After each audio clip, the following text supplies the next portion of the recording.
Salut à tous les passionnés de basketball, bienvenue sur Warriors World, une chaîne 100% dédiée au basketball et aux Golden State Warriors. Alors si vous êtes fan de basketball et des Golden State Warriors, abonnez-vous, likez la vidéo et n'hésitez pas à activer la cloche de notification pour ne pas manquer nos prochaines vidéos. Alors c'est une chaîne qui va suivre les Warriors pendant toute cette saison 2025-2026. Si vous êtes intéressé par les Warriors, Stephen Curry, Jonathan Kuminga, Draymond Green, Jimmy Butler et autres. Donc abonnez-vous, likez, activez la cloche pour ne manquer aucun de ces infos basket qui vont concerner 100% les Warriors. Donc sur cette vidéo, nous allons revenir sur la off-season des Warriors qui a été bien tumultueuse. Je dirais que c'est la pire off-season de l'ère dynastie des Warriors. Parce que voilà, donc on va faire une série de quelques vidéos pour vous expliquer la situation des Warriors, où en est la franchise voilà, qui a eu tant de succès ces 10 dernières années. Mais sur cette vidéo, nous allons nous pencher un peu sur le cas Jonathan Kuminga. Jonathan Kuminga qui vient de re-signer en contrat de 2 ans avec la franchise, une année plus une année en option. Donc si vous avez suivi cette situation, vous savez que la situation de Kuminga et la franchise des Warriors, elle a été un peu très compliquée. Donc pour vous expliquer un peu la situation, je vais faire une petite explication et je vais vous parler de Kuminga. C'est qui Kuminga, d'où il vient, quelles sont ses origines et tout ça pour un peu vous faire comprendre la situation. Donc sans plus tarder, nous allons nous plonger à cette vidéo et à vous expliquer la situation de Jonathan Kuminga et de la franchise des Warriors. Let's go! Jonathan Kuminga, c'est un jeune Congolais qui a quitté son Congo natal très jeune pour poursuivre son rêve de devenir joueur de la NBA. Il rejoint ainsi les universités américaines pour poursuivre son rêve en quittant ses parents. Il fait preuve d'un caractère hors norme, ce qui lui permet de passer les étapes universitaires. Il se fait drafter en 2021 en 7e position par la franchise des Warriors de la légende Stephen Curry. Dès sa première année, il gagne le titre de champion de la NBA, mais il ne joue pas beaucoup cette année-là parce qu'il était rookie, donc c'est normal. Mais dès l'année suivante, les problèmes commencent parce que Jonathan Kuminga est coaché par le coach légendaire Steve Kerr, qui est le coach de la franchise des Warriors, un coach expérimenté qui a pas mal de 7 bagues de champion NBA. Du coup, Kuminga et son coach ne s'entendent pas très bien parce que le coach Steve Kerr ne croit pas trop à Kuminga parce que Steve Kerr voit Jonathan Kuminga comme un joueur qu'on appelait Sean Marion. Sean Marion, donc, qui a eu une carrière NBA très honorable, mais c'était pas une star de la NBA. Donc c'était juste un joueur qui complétait un effectif qui a des stars. Mais Jonathan Kuminga voit les choses autrement. Jonathan Kuminga se voit comme une star. Jonathan Kuminga, son idole, c'est Kobe Bryant, donc, dont il a suivi pas mal de vidéos lors de sa jeunesse à Kinshasa sur les cybercafés. Jonathan Kuminga se voit potentiellement comme une star en devenir et son coach ne voit pas les choses ainsi. Donc il y a le clash.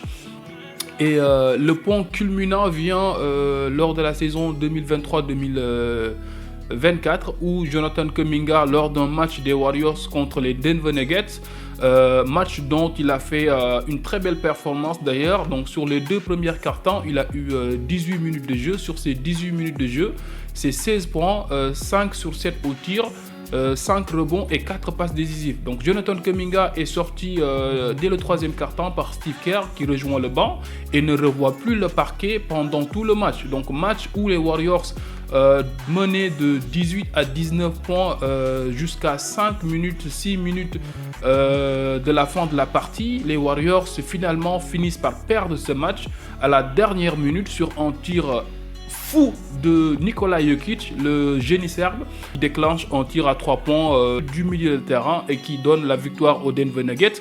D'ailleurs, Jonathan Kuminga, juste après ce tir, les caméras le prennent, il était énervé, il quitte le banc et s'en va au vestiaire directement. Et juste après ce match, Jonathan saisit la presse et dit qu'il ne croit plus en son coach, à la capacité de Steve Kerr de développer son plein potentiel. situation qui met un peu l'équipe en état de crise, parce qu'un joueur qui sort et qui critique son coach ouvertement comme ça, la franchise des Warriors, on n'avait pas l'habitude de le voir chez les Warriors, parce que les Warriors, c'est la culture de la gagne, c'est la stabilité, c'est pas mal de bonnes choses qu'on connaissait de la gestion de cette franchise. Mais dès que Kuminga sort et fait cette sortie-là, donc c'est un peu une situation de crise. Donc on sait que le coach et le joueur ne s'entendent pas très bien. Et s'en suivit une saison catastrophique pour les Warriors parce qu'on se fait éliminer dès les play-in par les Kings cette saison-là. Donc ce qui n'arrange pas la situation. Donc ce qui nous amène à la négociation de contrat de Jonathan Kuminga cet été. Situation qui a duré en longueur parce qu'on pensait que déjà les Warriors ont fait une offre à Jonathan Kuminga. Une première offre en milieu de saison dernière, offre qui a été refusée par Kuminga. Du coup, les Warriors ont proposé un contrat de 40 millions sur 2 ans à Jonathan Kuminga avec une team option, contrat refusé par le camp Kuminga parce qu'ils estimaient que le joueur valait bien plus que les 40 millions proposés par la franchise. De ce fait, pendant la saison 2023-2024, Jonathan Kuminga ne signa pas de contrat avec les Warriors. Ça part jusqu'à la off-season, situation qui a duré en longueur parce que le jeune prodige ne faisait pas confiance à la franchise du tout. Du coup, les Warriors se sont revenus à la charge avec une offre de 3 ans pour 75 millions de dollars.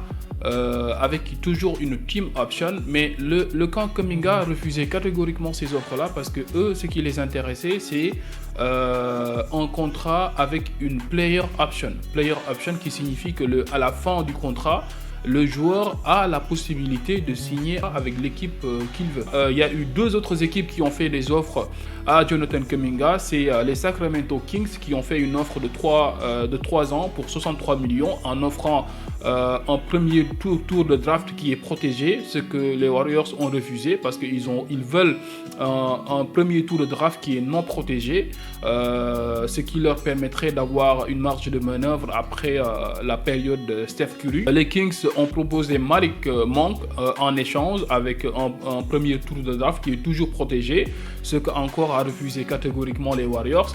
Il y a une autre offre des Phoenix Suns qui ont offert un contrat de 4 ans pour 90 millions à Jonathan Kuminga. Il y a eu des joueurs qui ont été proposés, mais ces joueurs-là n'étaient pas du tout intéressants pour le camp Warriors. De ce fait, voilà, donc finalement, ça a duré, la situation elle était compliquée, il y a eu pas mal de choses qui ont été dites dans la presse, et la presse locale à Francisco, chez la franchise des Warriors. Mais finalement, tout est bien qui finit bien parce que Jonathan Kuminga finit par signer un contrat de 48 millions sur 2 ans, une année en premier, donc où il va gagner 15 et quelques millions, quelque chose comme ça, et une deuxième année en option. Ce contrat-là, d'après Shams et Anthony Slater, qui est le journaliste, le reporter officiel de l'équipe, qui suivent l'équipe, disent que voilà, le contrat il est fait pour être démoli à la fin de l'année pour signer un autre contrat avec une somme bien plus conséquente. À voir, parce que voilà, la situation de Kuminga, elle est là, il ne s'entend pas très bien avec son coach.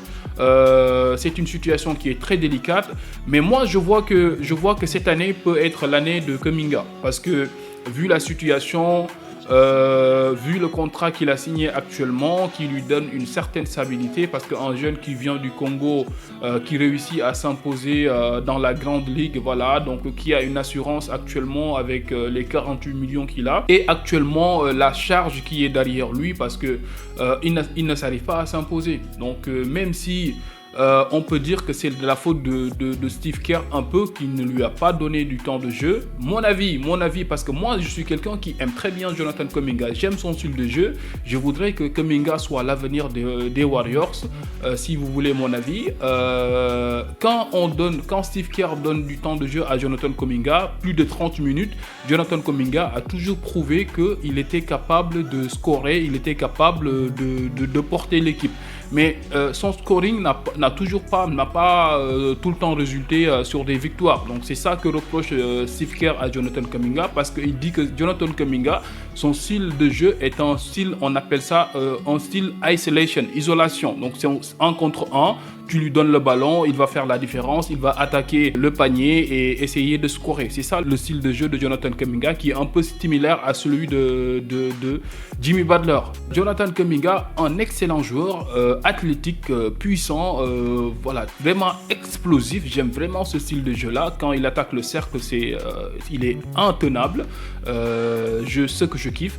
Du coup, voilà, donc il a le potentiel d'être l'avenir des Warriors, mais les Warriors, avec Steve Kerr, qui ne croit pas trop au style de jeu de Kuminga, parce que Steve Kerr lui reproche de ne pas faire les petites choses, c'est-à-dire de faire les box-out, c'est-à-dire que quand une équipe fait un shoot sur le panier, c'est-à-dire que tu dois toujours tenir ton vis-à-vis près de toi.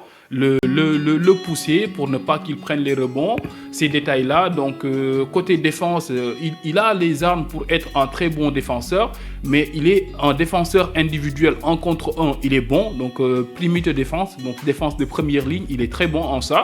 Mais en défense d'équipe, toujours, il manque ses assignations. Donc, il a des oublis. Des fois, il ne marque pas le jour qu'il doit marquer. Ou bien il est mal positionné. On l'a vu d'ailleurs l'année passée sur le match Lakers-Warriors, donc où il devait fermer sur Austin Reeves. Il a complètement oublié Austin Reeves qui vient crucifier les Warriors sur une dernière action. Donc c'est pas un joueur qui est parfait, il est jeune, il n'a que 22 ans, 23 ans.